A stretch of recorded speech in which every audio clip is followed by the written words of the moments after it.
प्रातः से संध्या हो गई, किंतु भोलेनाथ अभी तक नहीं आए। भक्ति भिक्षाम देहि, भवती भिक्षाम देहि, भवती भिक्षाम देहि।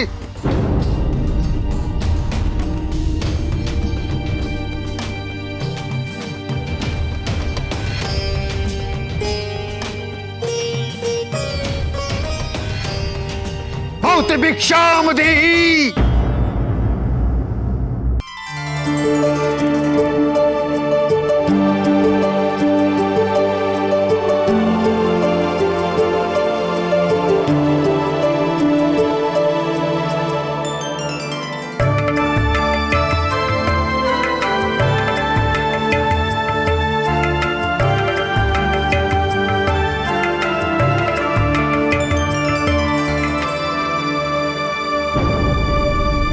क्या इस बूढ़े के साथ उपहास कर रही हो?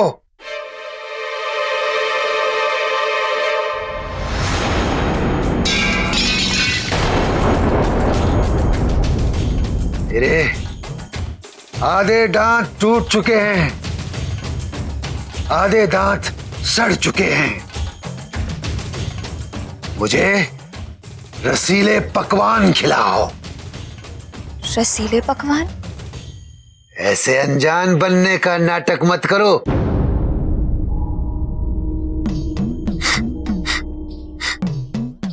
तुम्हारी रसोई में 56 भोग पकाए गए हैं और मैं बड़ी दूर से तुम्हारी उस सुगंध के पीछे यहां तक चला आया हूं। मैं वो भोग लगाए बगैर तुम्हारे द्वार से नहीं जाने वाला हूं।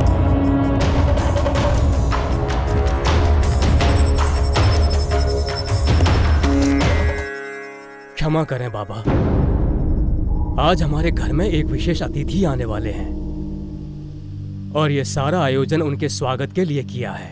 तुम कह रहे हो कि मैं अतिथि नहीं हूं? मैं बूढ़ा दरिद्र करूप हूं, इसलिए वो अतिथि नहीं होता जिसको न्योता देकर बुलाया जाए।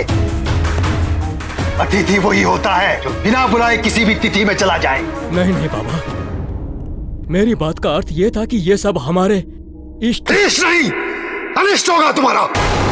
मेरे समान बूढ़े दरिद्र भूखे को भोजन न करा के कोई भी इष्ट प्रसन्न नहीं होने वाला।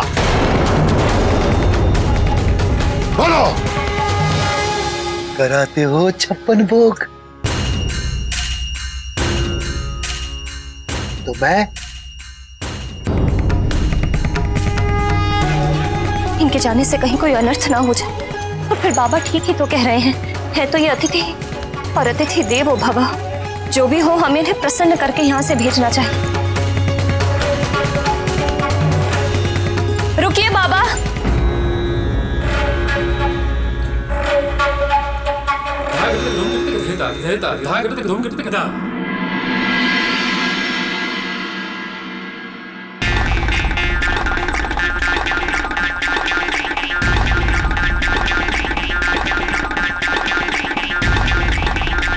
बाबा पहले हाथ तो धो लीजिए। हाथ क्या धोना? मैं तो कभी मुंह भी नहीं धोता। लाओ भोजन लाओ। आइए, आप यहाँ बैठिए।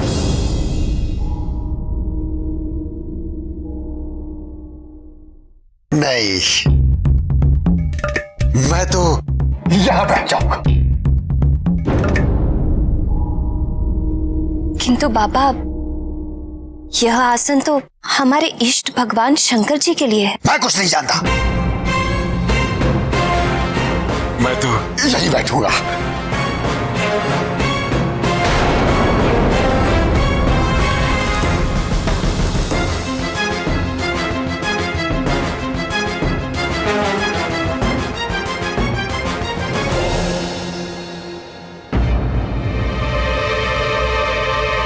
खड़े खड़े एक दूसरे का मुंह क्या देख रहे हो?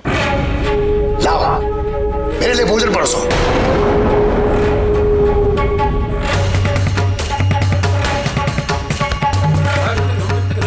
अच्छा, तुम लोग मुझे यहाँ बैठा देखकर कूद रहे हो। मुझे तुम लोगों का ये भाव तनिक भी बा नहीं रहा है। यदि ऐसे ही रो रो के मुझे भोजन कराओगे तो मैं सच कहता हूं, मैं एक दाना भी नहीं खाऊंगा। मैं ऐसे ही चला जाऊंगा। नहीं नहीं बाबा, ऐसा अनर्थ ना कीजिए। आप बैठिए, मैं आपके लिए भोजन परोसती हूँ।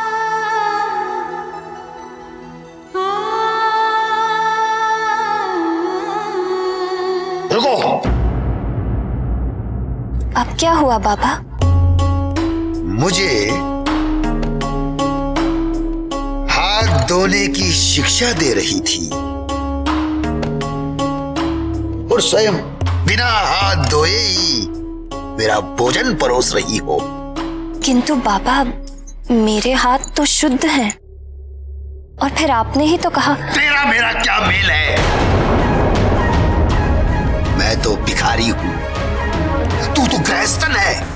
तुझे तो शुद्ध अशुद्ध का विचार करना चाहिए। जाओ, मेरे हाथ धो कर आओ।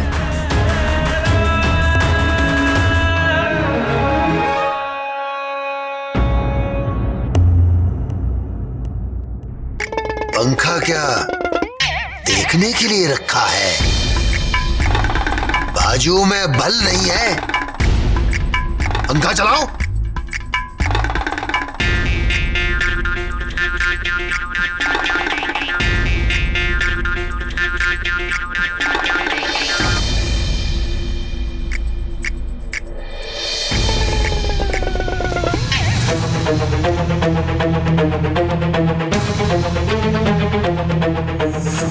बाबा, भोजन प्रारंभ।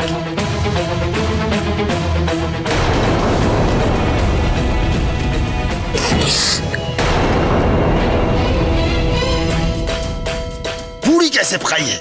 आधी कच्ची, आधी चली हुई।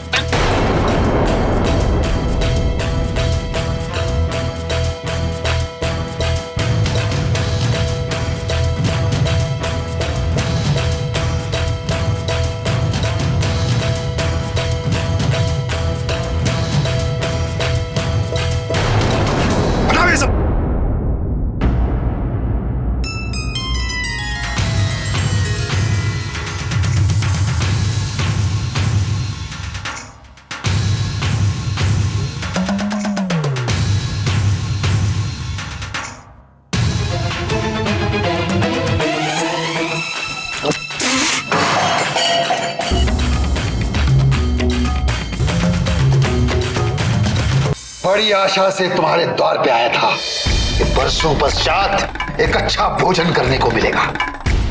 तुम दोनों ने गुड़ गोबर कर दिया।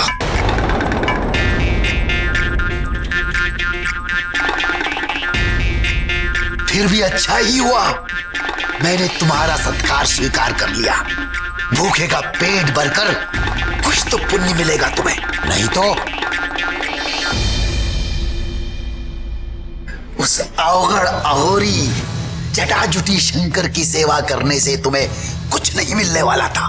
भस्म लपेटकर, गले में नागमाला डालकर, भयंकर रूप धारण करके शमशान में बैठने से कोई भगवान नहीं होता।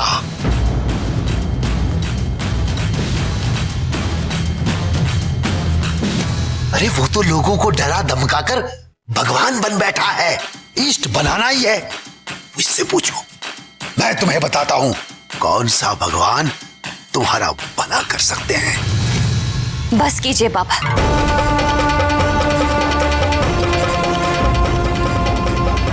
आप हमारे अतिथि हैं, किंतु हमारे परम आराध्य भगवान भोलेनाथ का अपमान करने का आपको कोई अधिकार नहीं।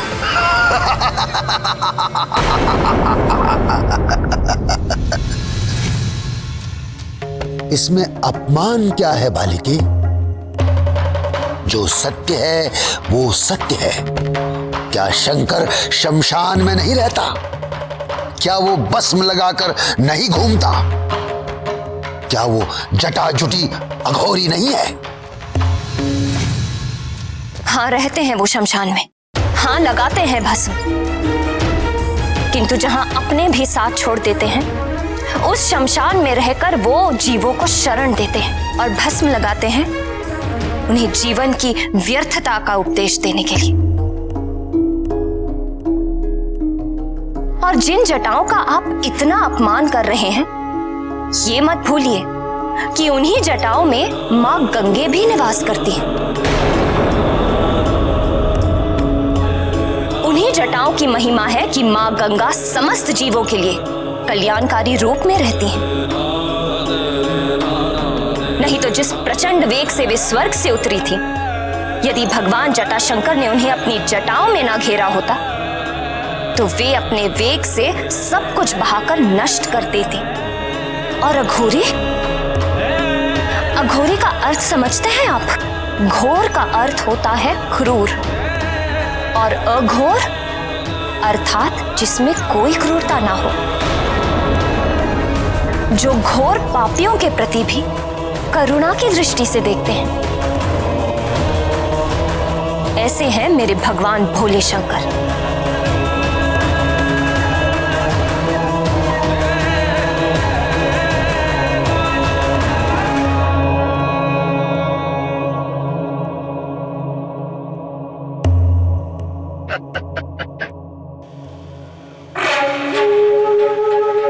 तेरी तो मति मारी गई है।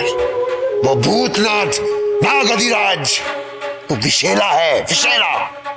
अभी तो नागू का साथी है। आपको विशैले समझ आते हैं तो हाँ, मेरे भगवान भुजंग भूषण विशैले हैं, क्योंकि अमृत मंथन के समय जो कालकूट विष निकला था, जिसे देखते ही सब देवता हाहाकार करते भाग खड़े हुए थे, उस भयंकर कालकूट विष को अपने कंठ में धारण करके मेरे भगवान नीलकंठ देवताओं को अमृत देने वाले हैं।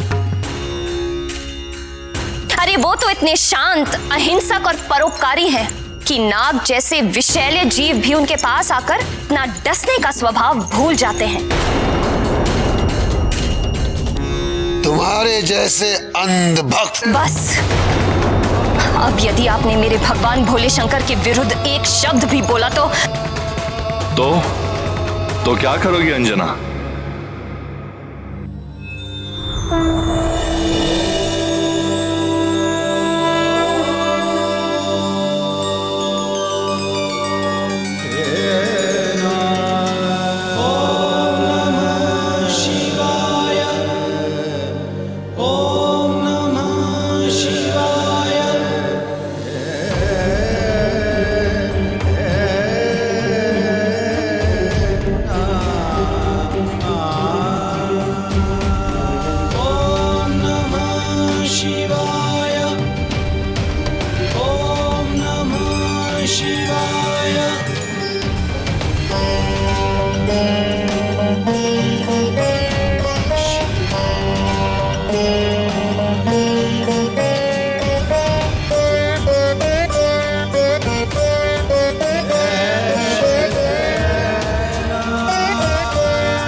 तुम अपनी परीक्षा में सफल हुई पुत्री अंजना। मैं तुम्हारी भक्ति और तपस्या से अति प्रसन्न। तुम्हारी मनोकामना पूर्ण होने का समय आ गया है। शीघ्र ही वायुदेव के द्वारा तुम्हें मेरा प्रसाद प्राप्त होगा।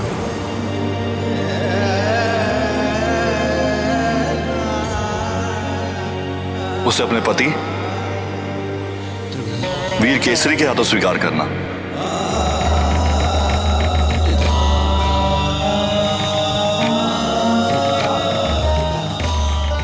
तुम्हारा होने वाला पुत्र समस्त संसार में अपने बल और पराक्रम के कारण विख्यात होगा। परम भक्त होगा और परम ज्ञानी भी। कल्याण हो।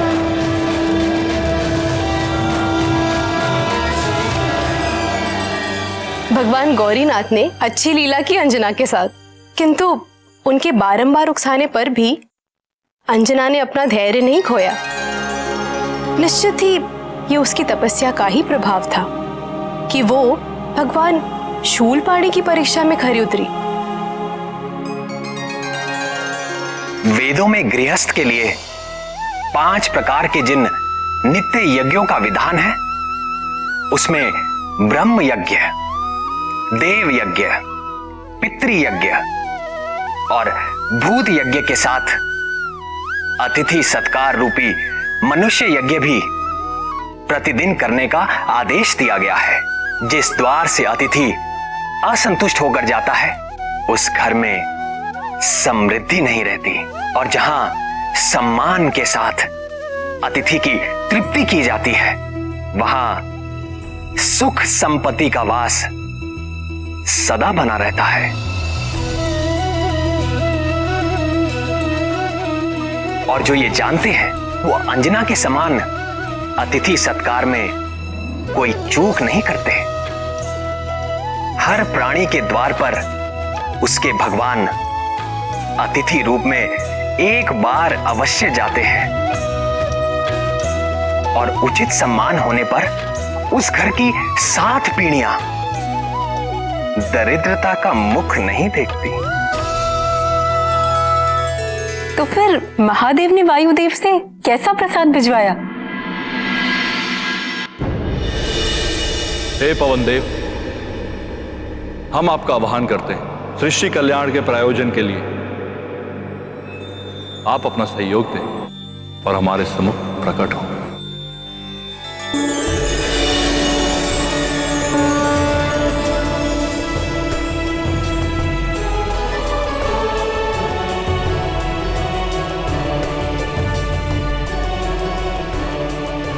जगत जननी माता पार्वती और जगत गुरु भगवान भूपति की जय हो।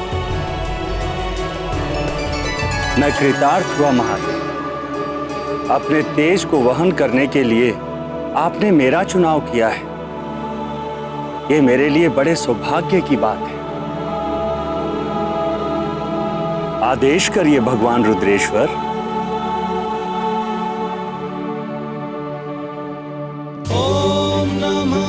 शिवाय ओम नमः शिवाय ओम नमः शिवाय ओम नमः शिवाय।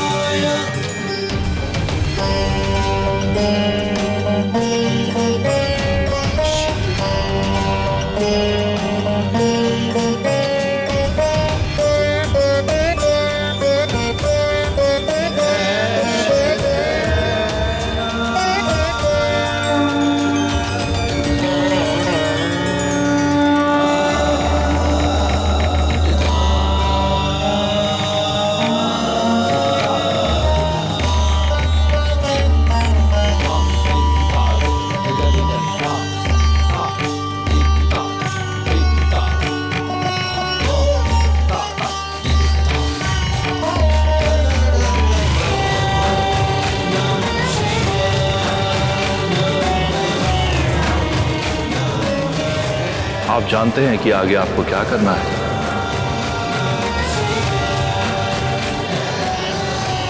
कल्याण।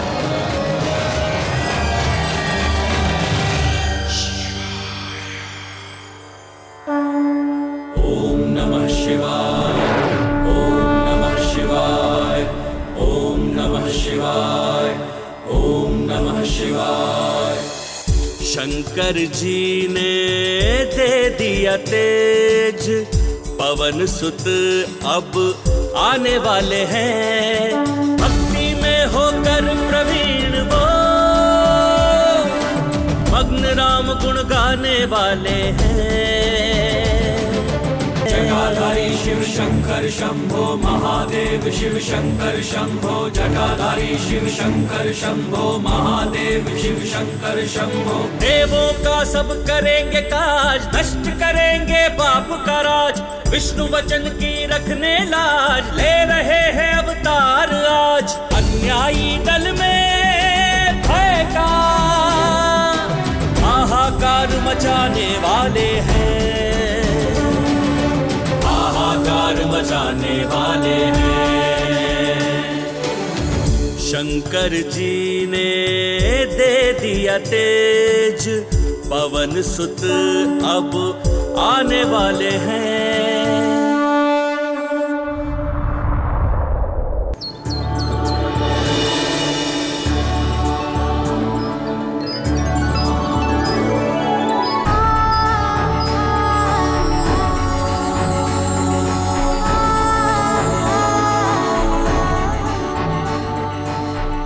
प्रिय, मेरा हृदय धड़क रहा है। लग रहा है कि कुछ अलौकिक घटने वाला है। तुम ठीक कह रही हो प्रिय। मेरा हृदय भी एक विचित्र आनंद से भर उठा है। और देखो ना, ये समस्त प्रकृति भी उल्लास में खिल सी गई है।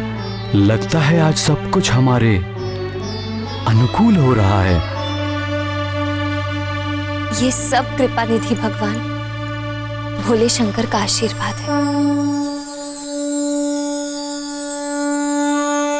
दीन जन की करेंगे रक्षा, वज्र बनेगी सूर्य की कक्षा। भगत जगत के लेंगे शिक्षा, बल विद्या की देंगे भिक्षा। बलिदान प्रेम बैराग के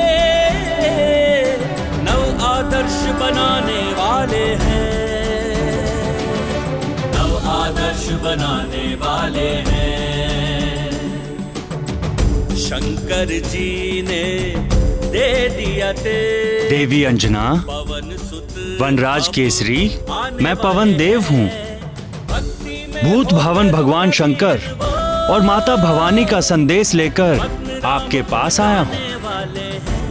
वे दोनों आपकी श्रद्धा और तपस्या से अति प्रसन्न हैं। दे दिया तेज, और उन्होंने अपने आशीर्वाद के रूप में ये प्रसाद भेजा है। ओम नमः शिवाय। हे वानर राज, देवी अंजना के लिए इस फल को आप ग्रहण करें। ओम नमः शिवाय। ओम नमः शिवाय।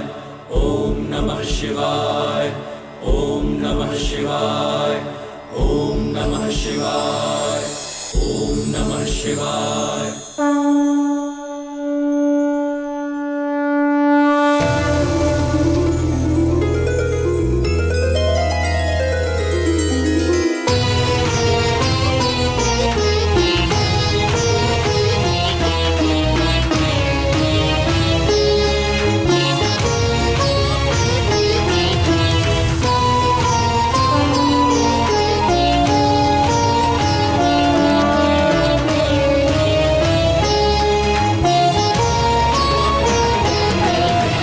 आपके पुण्यों का फल मिलने का समय आ गया है।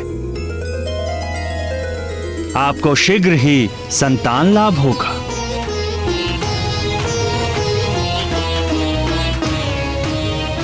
कल्याण हो।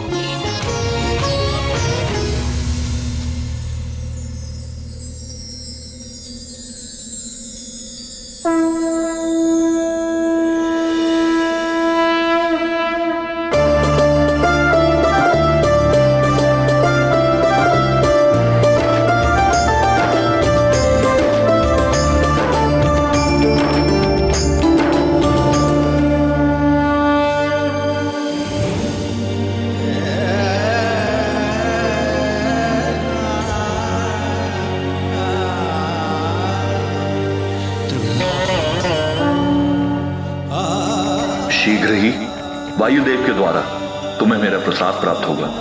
उसे अपने पति वीर केसरी के हाथों से स्वीकार करना।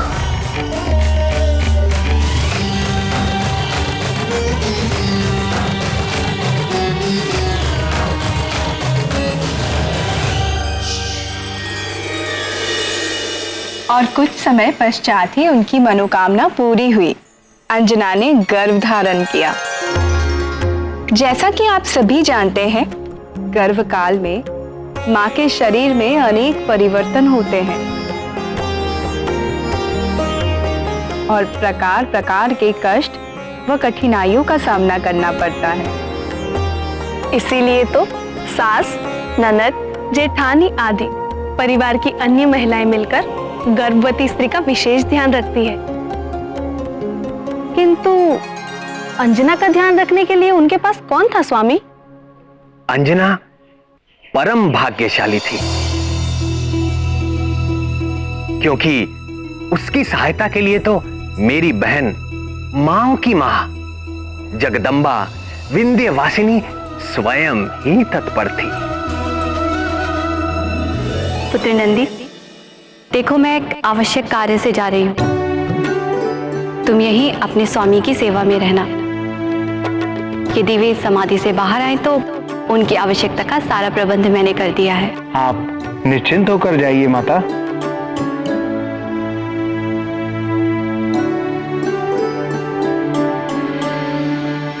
भवानी प्रिय,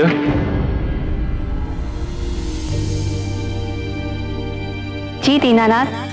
देखो मेरा कमंडल जल से रिक्त हो गया है। क्या इसे भरने का समय होगा तुम्हारे पास? अच्छा जाने दो, मैं नंदी से कह देता हूं। नहीं नहीं, मेरे रहते नंदी से कहने की क्या आवश्यकता है? मैं अभी भरे देती हूँ। अच्छा रहने दो, मुझे तो स्मरण ही नहीं था कि अपनी जटाओं की गंगा से इसे भर लेता हूं। तुम जाओ भवानी। आप जानबूझकर मुझे सता रहे हैं ना भोलेनाथ? मुझे विलंब हो रहा है। अपनी पुत्री अंजना की इतनी चिंता? चिंता तो माँ का स्वभाव है भोलेनाथ, और अंजना की विशेष चिंता का तो विशेष कारण भी है। उसके गर्भ में आपका तेजस्वी अंश है। उसे संभालना अंजना जैसी तपस्विनी के लिए भी कठिन सिद्ध होने वाला है। मुझे उसे चेताना होगा और उसकी हर संभव सहायता और सुरक्षा करनी होगी। अब मैं जाऊं? अवश्य जाओ प्रीता, उसे तुम्हारे संरक्षण की आवश्यकता है। कल्याण हो।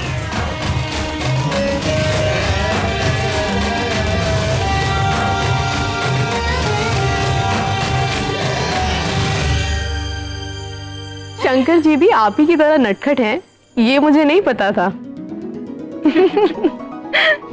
शिवाय विष्णु रूपाय शिव रूपाय विष्णवे शिवश्च हृदयं विष्णु विष्णुश्च हृदयं शिव। अर्थात हमारे श्याम सुंदर और कर्पूर गौरम भगवान शंकर में कोई अंतर नहीं। माँ जगदम्बा इतनी चिंता करती है, ये मैं नहीं जानती थी। भय के बिना प्रेम नहीं होता, और जहां प्रेम होता है भय और चिंता स्वयं चले आते हैं। और जब साधारण माताएं अपनी संतान को इतना प्रेम करती हैं, तो फिर जो सारे संसार के प्राणियों की मां है, उनके प्रेम और करुणा की क्या कोई था हो सकती है? उनका प्रेम अथाह अपार है।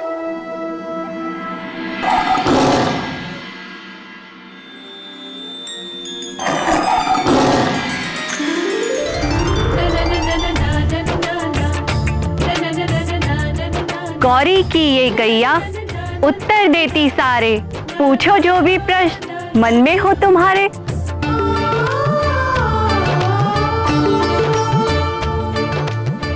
गौरी की गैया? यदि आप आज्ञा दें तो मैं उसे बुलाकर कुछ पूछ लूं।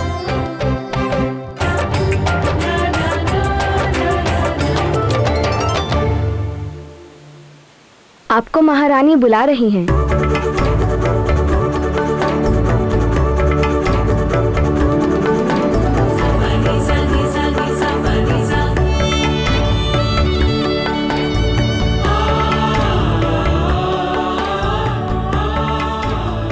गौरी की ये गैया उत्तर देती सारे, पूछो जो भी प्रश्न मन में हो तुम्हारे।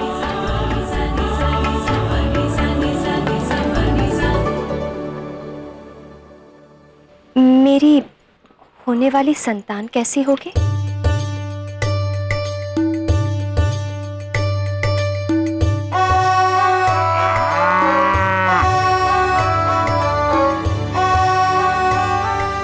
तप किया तूने कठिन, पाया शिव जी का वरदान, मन की चाह हुई पूरी, लाला होगा अब बलवान। पूत होगा चंचल नटखट, ज्ञानी और बड़ा गुणवान। कहती गौरी की ये गैया, मैया रखे विशेष ध्यान। विशेष ध्यान? ऐसी क्या बात है? कहीं मेरे लाल को कुछ होगा तो नहीं? घबराती क्यों है बेटी? इसीलिए तो मैं आई हूं।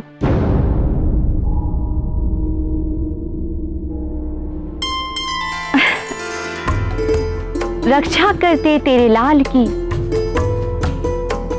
गंगा को जिन्होंने साधा, तेरा वाली उनकी पुजारन, दूर करेगी हर बाधा। और अब आगे सुन, तेरे और तेरे लाल के स्वास्थ्य के लिए गौरी कुछ कहती है। सुन तो क्या कहती है।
समझ गई ना? मैं सब समझ गई। भूलना जाना गौरी की गैया की ये वाणी।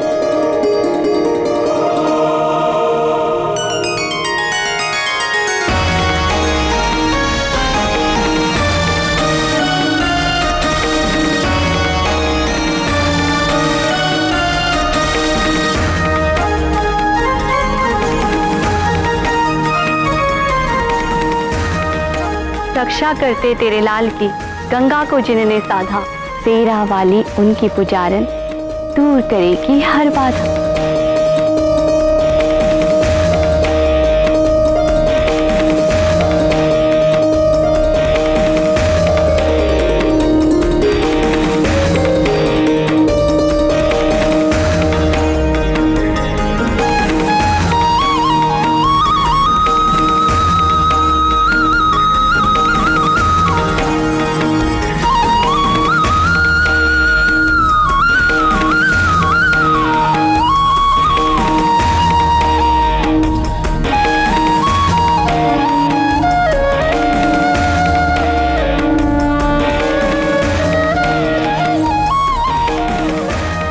गौरी की ये गैया उत्तर देती सारे, पूछो जो भी प्रश्न मन में हो तुम्हारे।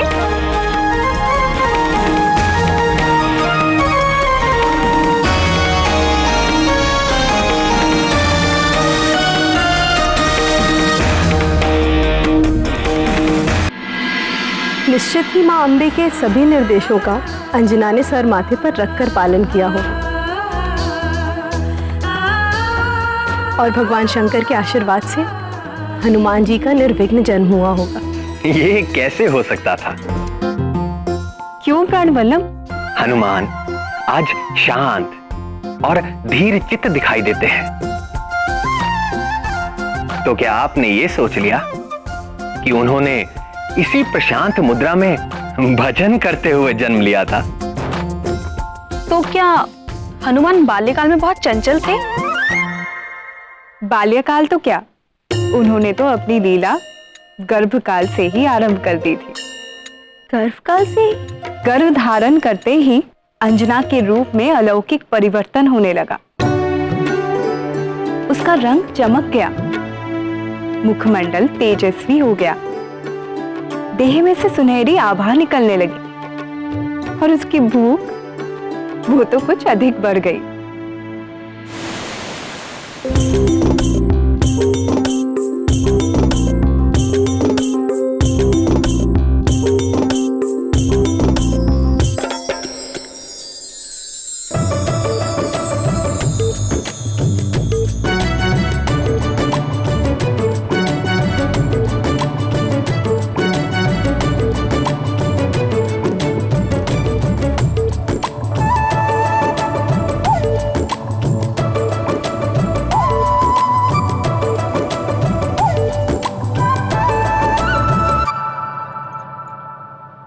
आम।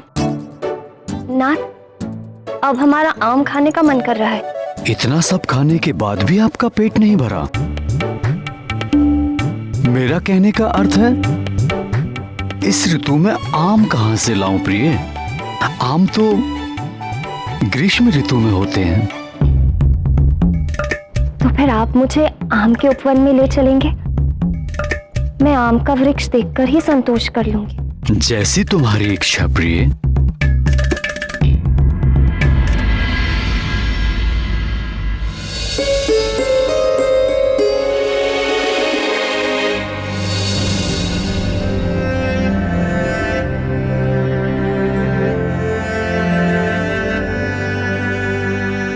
निराश मत हो अंजनी, मैं किसी सेवक को पूर्व वन में भेजता हूं, संभवतः वहां कुछ मिल जाए।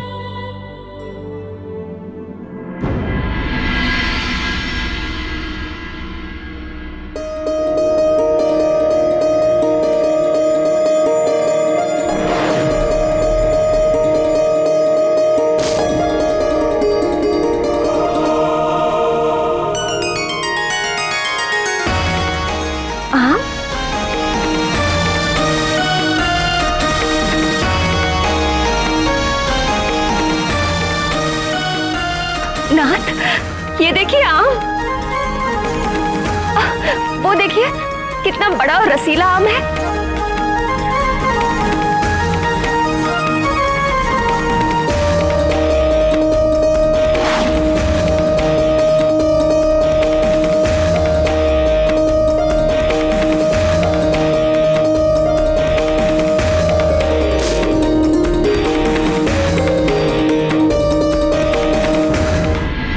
ये वाला नहीं, वो उधर देखिए, ऊपर डाली पर, आपकी दाहिनी ओर।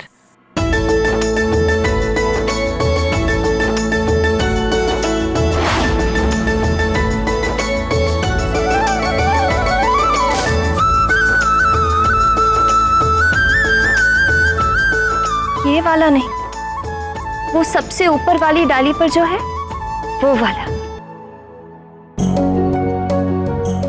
तुम्हें कौन सा आम चाहिए प्रिय? मुझे कुछ समझ में नहीं आ रहा। देखिए ना, वो वाला आपके दाहिनी ओर पर, वो सबसे बड़ा वाला।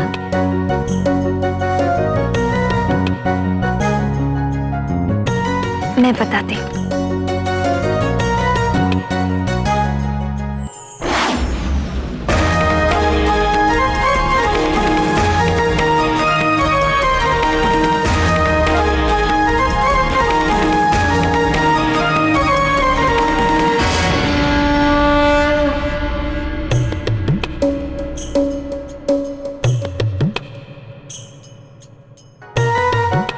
अंजनी, ऐसी अवस्था में ये कैसी लीला?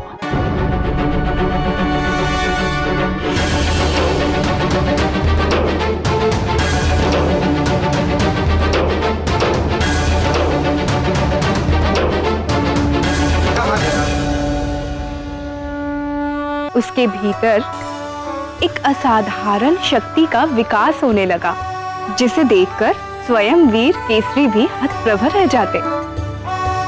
उस शक्ति का स्रोत कोई और नहीं, अंजना के गर्भ में पल रहे महातेजस्वी महाबली हनुमान ही थे। कल एक विचित्र अनुभव हुआ रात को। मुझे ऐसा लगा जैसे आपका पुत्र गर्भ में चल फिर रहा है। एक पल के लिए तो मैं घबरा गई। 5वें मास में हर गर्भवती माँ को ऐसा एहसास होता है प्रिय। हाँ, और इसका स्मरण होते ही मेरा मन प्रसन्नता से भर गया। अरे देखिए, फिर से चल फिर रहा है आपसे बात करते करते।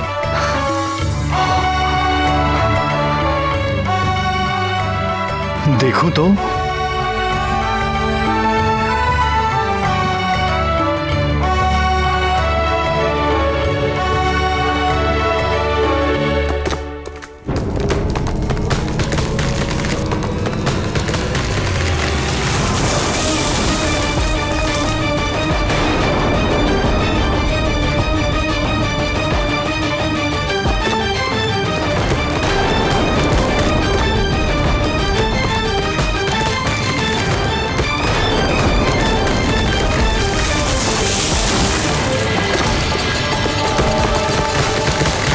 अंजलि,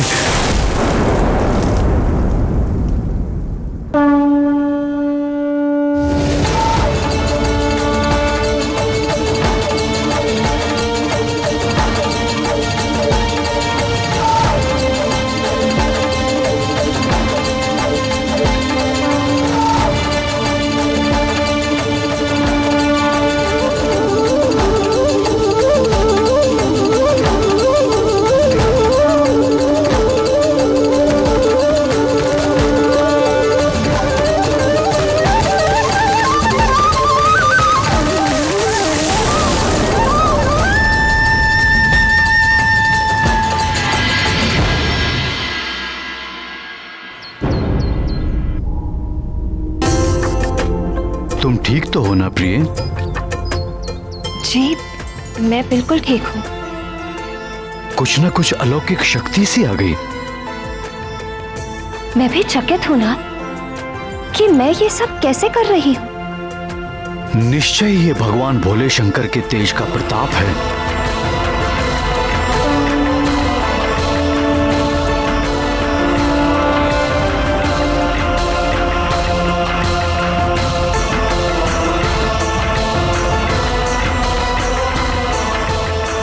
जय गौरीश्वर। जय गौरी शंकर।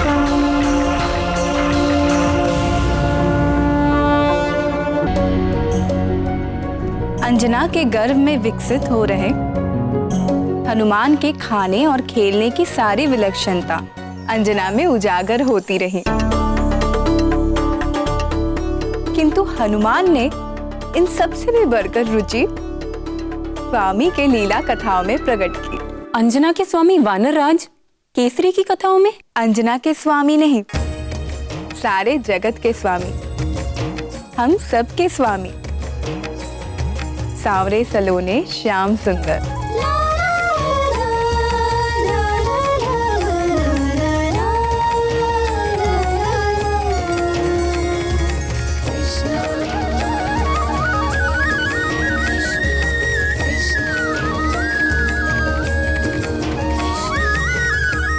अंजना जानती थी कि गर्भ में भी शिशु सुनने लगता है, इसलिए माता गौरी की बात स्मरण करके वो निरंतर अच्छा ही बोलती और अच्छा ही सुनती।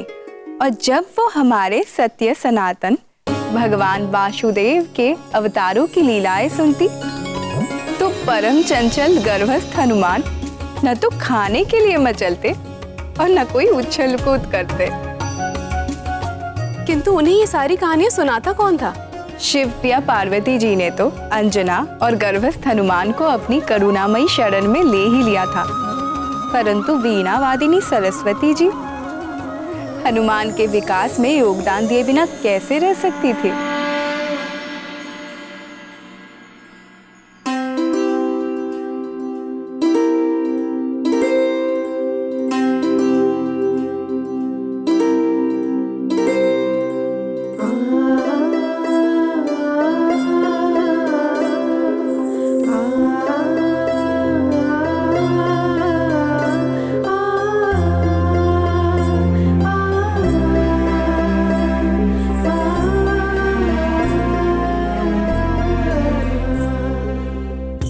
देवी अंजना, आज मैं आपको ध्रुव लोक के ध्रुव तारे की कथा सुनाऊंगी। आकाश में स्थित ध्रुव नक्षत्र अपने पूर्व जन्म में मनुष्य थे। वे 5 वर्ष की अल्प आयु में ही उन्होंने भगवान वासुदेव को अपनी निर्मल भक्ति से प्रसन्न कर दिया और इस परम दुर्लभ पद को प्राप्त किया। ध्रुव के पिता राजा उतानपाद की 2 रानियां थीं। ध्रुव की माता सुनीति वे बड़ी थी, किंतु राजा अपनी छोटी रानी सुरुचि के वश में थे।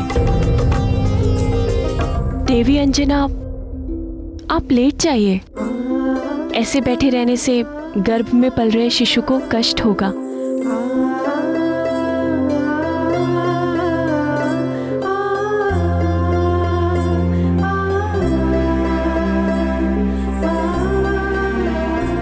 राजा सदैव ध्रुव की सौतेली माँ और उनके पुत्र उत्तम के पास ही रहते। ध्रुव को कभी भी अपने पिता का प्रेम प्राप्त करने का अवसर ही नहीं मिलता।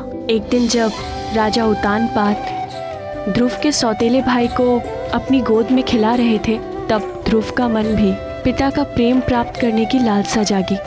वो अपने पिता की गोद में जा ही रहा था कि उनकी सौतेली माँ ने उनका हाथ खींचकर उन्हें नीचे ढकेल दिया।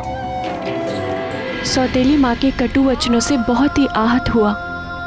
ध्रुव की माता सुनीति चाहकर भी अपने पुत्र को पिता का प्रेम दिलाने में समर्थ नहीं थी। इसीलिए उन्होंने ध्रुव को परम पिता भगवान नारायण का प्रेम प्राप्त करने के लिए उनकी भक्ति करने का उपदेश दिया। अब मैं नारायण की भक्ति करूंगा, मैं उनसे प्रेम करूंगा, फिर वो भी मुझसे प्रेम करेंगे।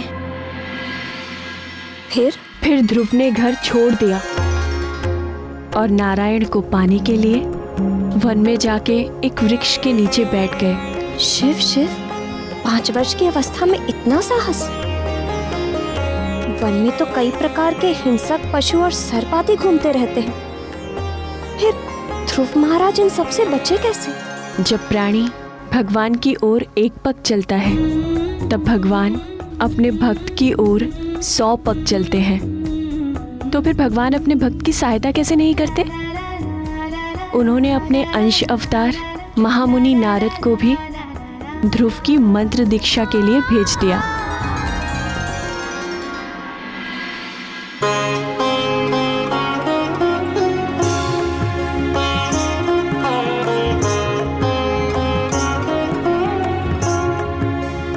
मेरे पीछे बोलो वत्स। ओम नमो भगवते वासुदेवाय। ओम नमो भगवते वासुदेवाय। ओम नमो भगवते वासुदेवाय।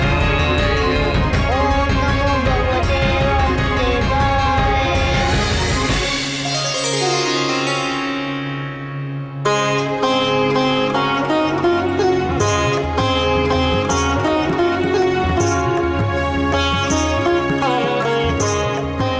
ये परम गुप्त द्वादशाक्षर मंत्र है पुत्र। भगवान श्री हरि के सुंदर चतुर्भुज रूप को हृदय में धारण करके इस मंत्र का निरंतर जाप करने से तुम्हारे सभी मनोरथ सिद्ध हो जाएंगे।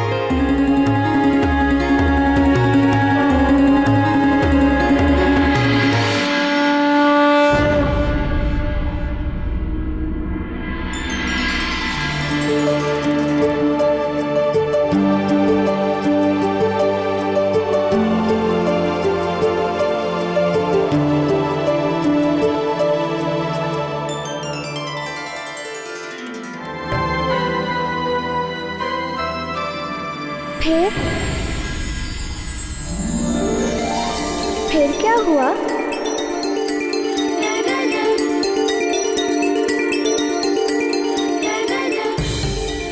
फिर 1 वर्ष की कठिन तपस्या के पश्चात ध्रुव को बैकुंठपति भगवान श्री नारायण ने अपने चतुर्भुज रूप में दर्शन दिए। ओम नमो भगवते वासुदेवाय। पुत्र।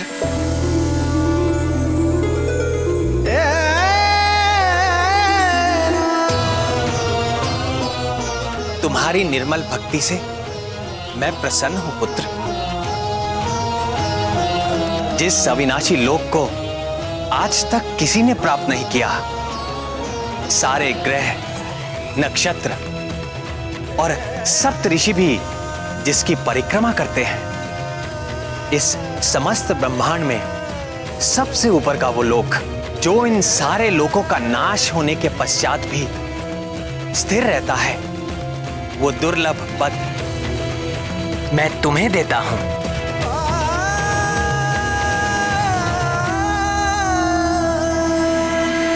आशीर्वाद के पश्चात ध्रुव ने वर्षों सफल जीवन व्यतीत किया और अंत में ध्रुव तारा के रूप में स्थित हो विख्यात हुआ।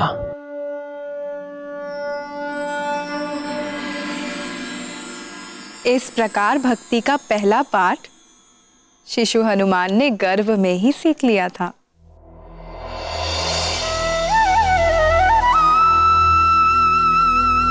ये समस्त ब्रह्मांड मेरे वश में है, किंतु मैं अपने भक्तों के वश में हूं।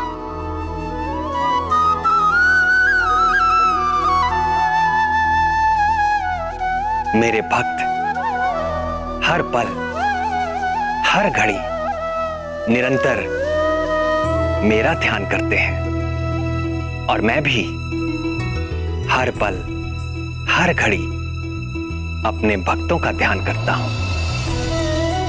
हर संकट से उनकी रक्षा करता हूं, उनकी हर इच्छा पूरी करता हूं, उनके जीवन की उपलब्धियों की रक्षा करता हूं और कोई आवश्यकता उपस्थित होते ही तत्काल उसका प्रबंध करता हूं। हनुमान की शिक्षा दीक्षा में मेरी रुचि देखकर सभी देवता उनकी सेवा में उपस्थित होने लगे। तो सप्त ऋषि भला पीछे कैसे रह सकते थे? वो भी आए।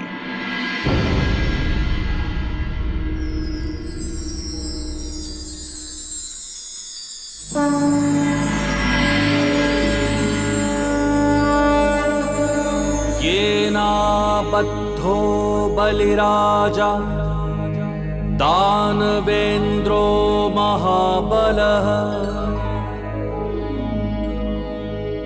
तेन त्वामपि बध्नामि रक्षे माचल माचल।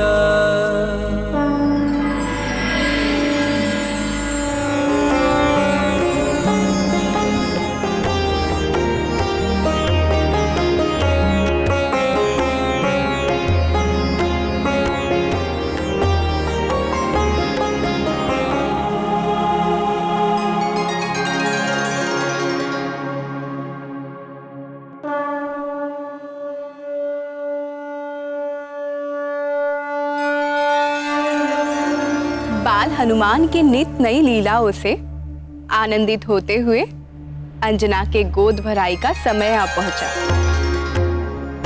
इस मंगल कार्य के लिए निकट और दूर स्थित सभी संबंधियों और मित्रों को निमंत्रण भेज दिया गया, किंतु ठीक गोद भराई के दिन सूर्योदय के साथ ही मूसलाधार वर्षा होने लगी, जो ना तो रुक रही थी और ना मध्यम पड़ रही थी। तो क्या गोद भराई नहीं हो सकी? मंगल मूर्ति हनुमान के जीवन में एक कैसा मंगल आ गया दीदी? इसी चिंता से तो अंजना भी व्याकुल थी।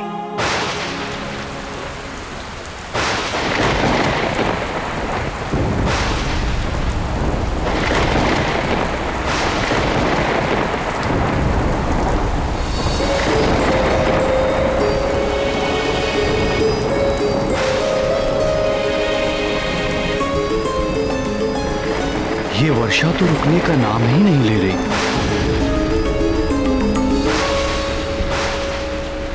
तुम निराश ना हो अंजने, ऐसी भी वर्षा नहीं हो रही कि लोग आ ना सके। मार्ग में कहीं रुक गए होंगे, आते ही होंगे।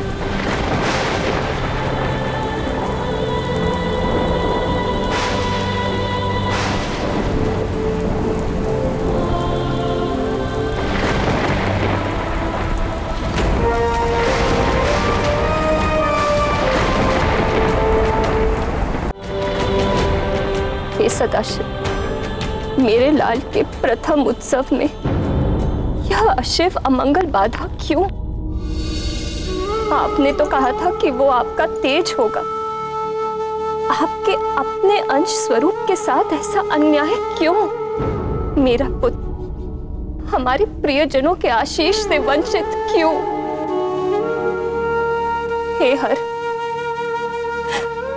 मुझ दुखियारिन का दुख दूर कीजिए।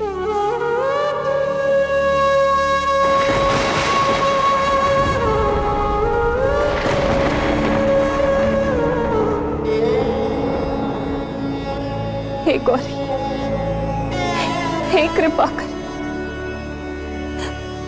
आप तो जगत जननी जगदम्बा हैं।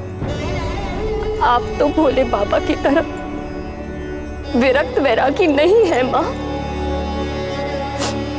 आप तो अपने संतान के दुख दूर करने के लिए सदैव तत्पर रहती। यदि मुझसे कोई भूल हो गई हो तो उसका दंड आप मुझे दीजिए, किंतु गोद भराई के इस पावन अवसर पर मेरे लाल को आशीर्वादों से वंचित मत कीजिए। हे ममतामयी मां, मैं अपना आंचल फैलाकर आपकी ममता की भीख मांगती।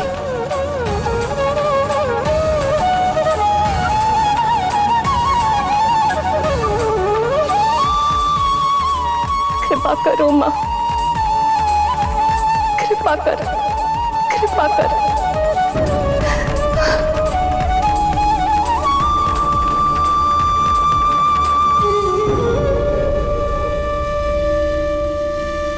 मैंने तेरी पुकार सुन ली है पुत्री, धीरज रखो। गोद भराई होगी, पूरे अनुष्ठान के साथ होगी और तुम्हारे पुत्र को आशीर्वाद मिलेंगे और ऐसे जैसे किसी को ना मिले होंगे।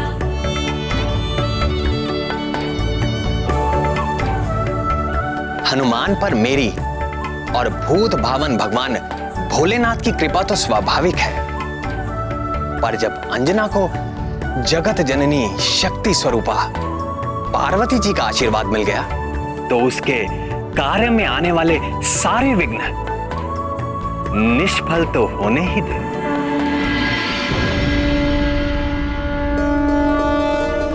देवी लक्ष्मी, देवी सरस्वती, आइए इंद्राणी सची देवी, चंद्र मोहिनी रोहिणी, आप भी आए। भानुप्रिया संज्ञा, देवी छाया, इस मंगल कार्य में सम्मिलित होने के लिए आप दोनों भी आइए।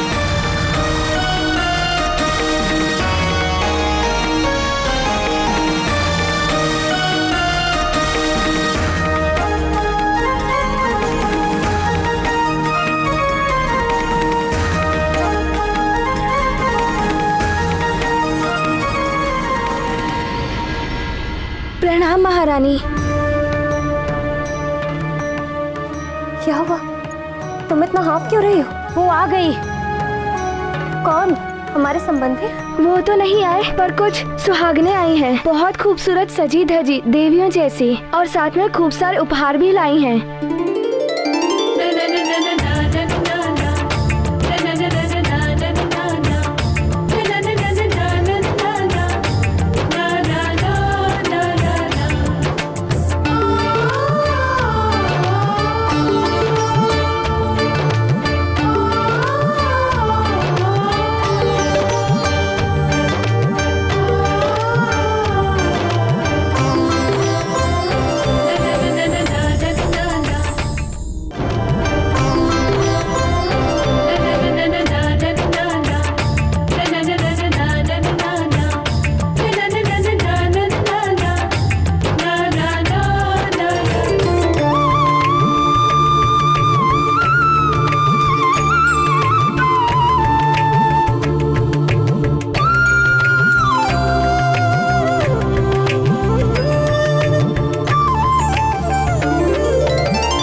अच्युतानंद गोविंद नामोच्चारण भेषजाल नश्यन्ति शकला रोगः सत्यम सत्यम वदाम्यहम्।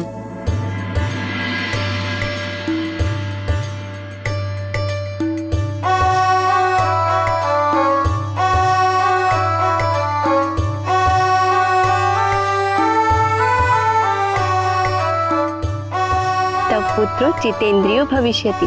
मेरा लाल सभी इंद्रियों को जीतने वाला होगा।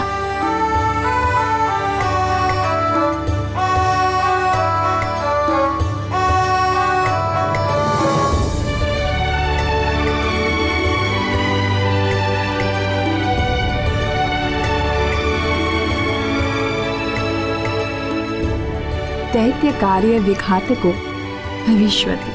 राक्षसी आचरण को मिटाने वाला होगा मेरा लाल।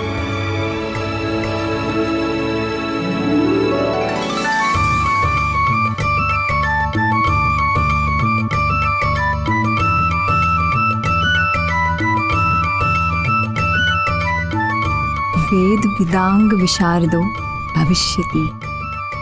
मेरा पुत्र वेदों का विद्वान होगा।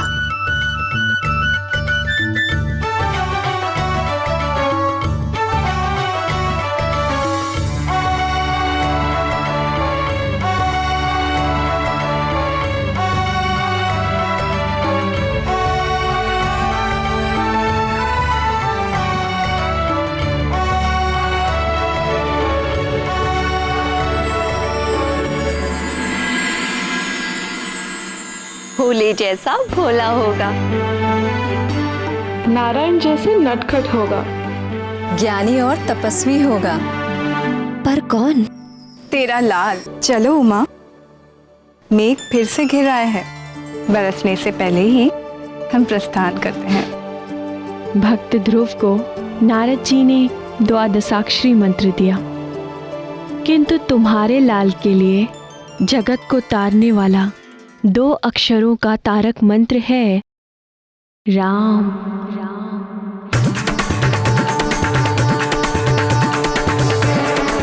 राम राम।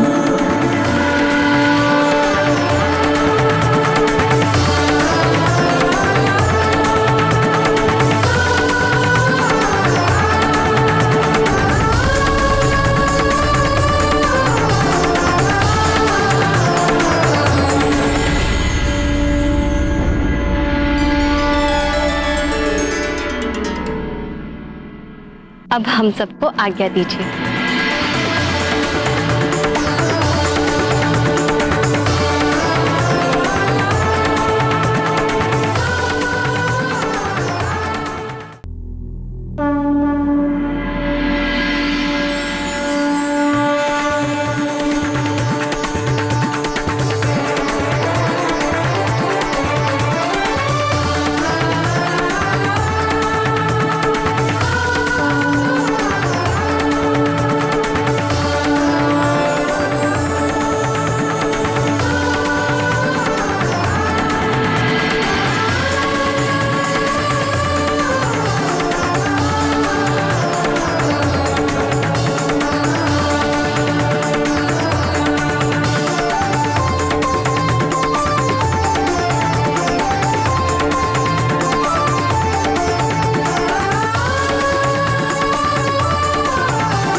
शक्ति और शक्तिमान अलग कैसे रह सकते हैं? आप यहां आई इसलिए मुझे आना ही पड़ा। जगत प्रसिद्ध है कि सारे जीव आपकी सेवा करते हैं और आप अपने समस्त ऐश्वर्य से केवल मेरी सेवा करती हैं। किंतु आज तो आपने एक परिचारिका की भांति सेवा करते हुए सारी रात बिता दी। ये क्या रहस्य है देवी? आपके लिए क्या रहस्य है जगदीश्वर? अंजना और उसके अजन्मे पुत्र की रक्षा करना तो मेरा परम धर्म है।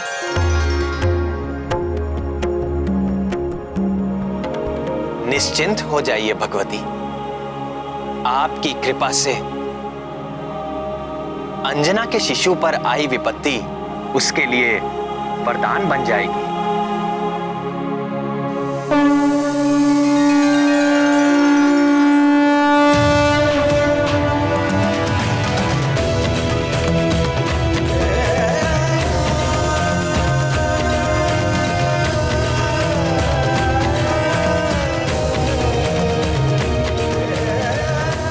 और आगे भी आने वाली बाधाएं आपके आशीर्वाद से आपके प्रिय आंजने के लिए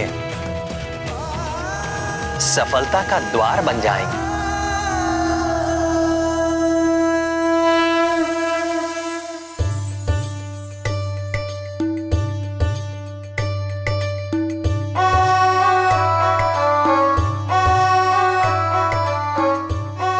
दीदी, आपने ऐसा क्यों कहा? अंजना और उसके पुत्र की रक्षा करना आपका परम धर्म है।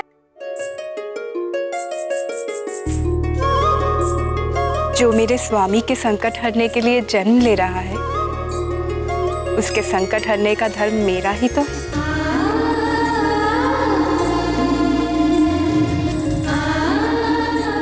उस रात सुमेरु पर्वत पर अंजना की परिचर्या करते हुए मैं अपने स्वामी की ही सेवा कर रही थी।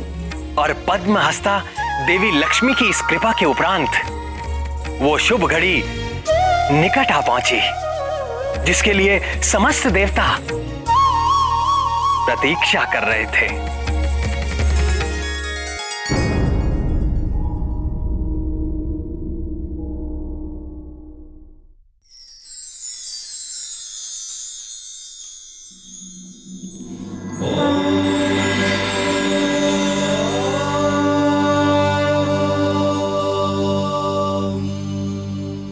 उठो अंजना।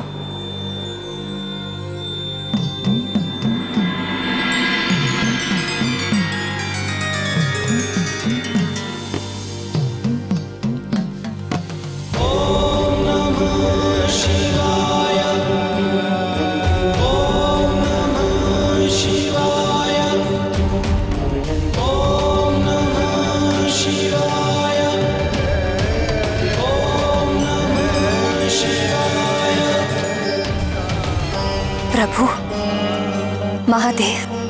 चकित ना हो अंजना, ये तुम्हारा ही पुत्र है।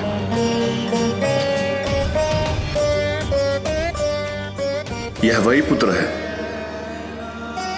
जिसके जन्म के हेतु तुम्हें देवलोक से पृथ्वी पर आना पड़ा। यह वही पुत्र है जिसके जन्म की प्रतीक्षा में तुमने दीर्घकाल तक निसंतान रहने का दुख सहन किया।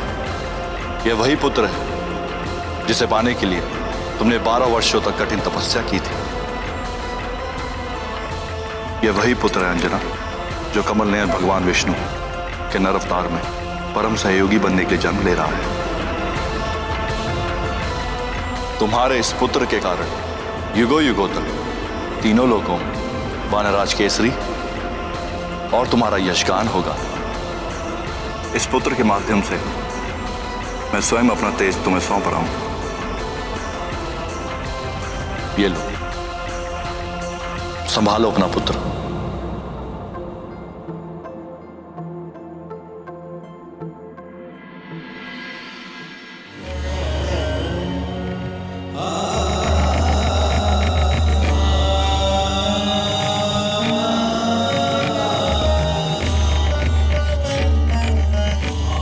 यशस्वी भव।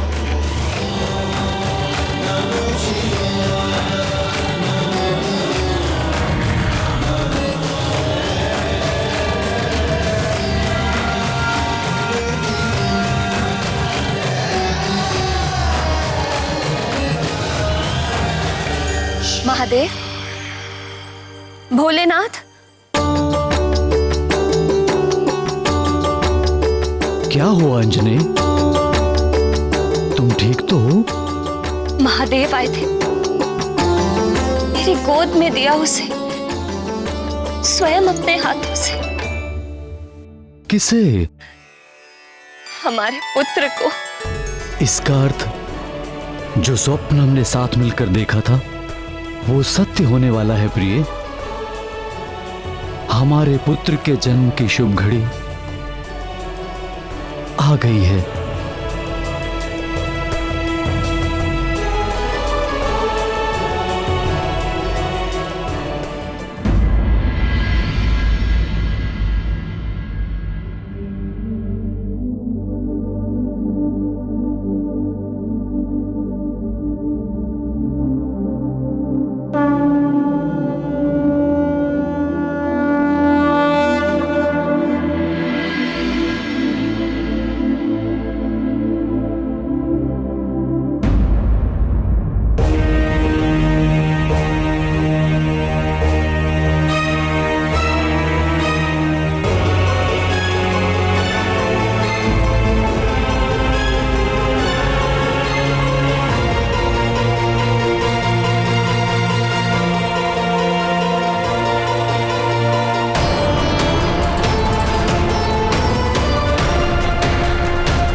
चैत्र शुक्ल पूर्णमासी मघा नक्षत्र मंगलवार संकट मोचन महाबली हनुमान का मंगलकारी जन्म हुआ।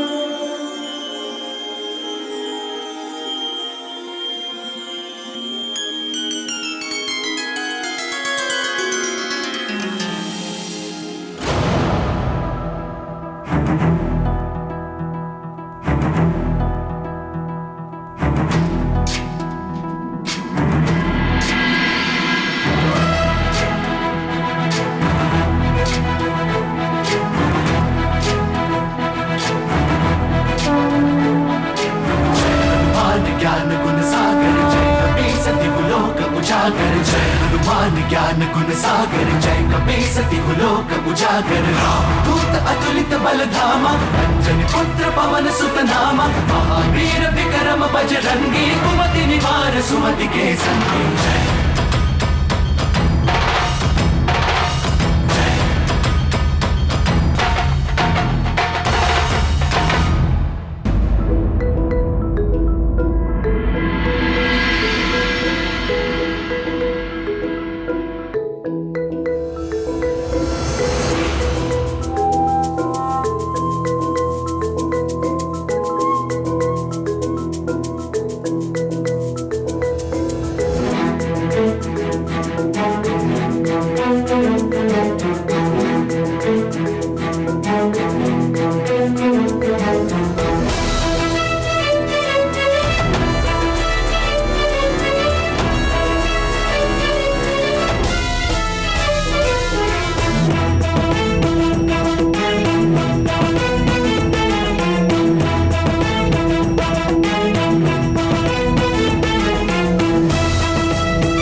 अंजने,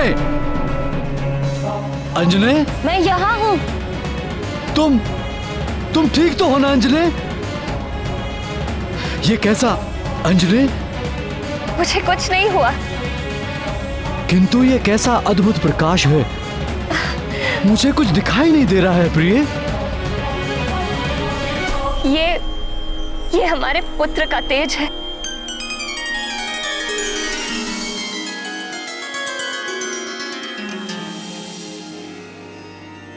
हे भोलेनाथ, हे महादेव, हे भक्त वत्सल त्रिनेत्रधारी, हमारा पुत्र आपके ही तेज से जन्मा है और इसका प्रमाण हमें मिल चुका है। किंतु यदि हमारा लाल इस परम तेजस्वी अवस्था में निरंतर रहेगा तो हम इसकी लीलाओं का सुख पाना तो दूर, इसे देख भी नहीं पाएंगे। हे कृपा निधि, कुछ ऐसी कृपा कीजिए कि इसका तेज भी बना रहे और हम संसारी जीव इसके दर्शन भी कर सकें।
महादेव का तेज विशेष प्रगट भयाले वानर वेश, आया करने लंक दहन वो अगन रूप हो नहीं सहन, करेगा खेल में सूर्य ग्रहण, प्रगटा जग में कौपीन पहन, सुन केसरी के करुण पुकार, हनुमत खींचे सब तेज अपार, लोकों से अद्भुत तेज ढला, दर से सब ही हनुमान लला, हर्षे सब ही आनंद मिला, दर से सब ही हनुमान लला।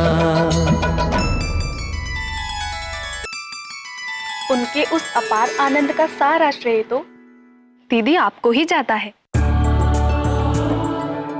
बाली तो हनुमान लला की हत्या के षड्यंत्र में सफल ही हो गया था और उस घातक विष से अंजना का बचना भी असंभव था। यदि आपने वैकुंठ से आकर उन दोनों की रक्षा न की होती तो केसरी और अंजना यह पुत्र सुख कभी न ले पाते और समस्त संसार संकट मोचन महाबली हनुमान जैसे भक्त और योद्धा से वंचित हो जाता। देवों की, मनुष्यों की, संतों की और पृथ्वी की कितनी बड़ी हानि हो जाती। आपको शत शत धन्यवाद है भगवती।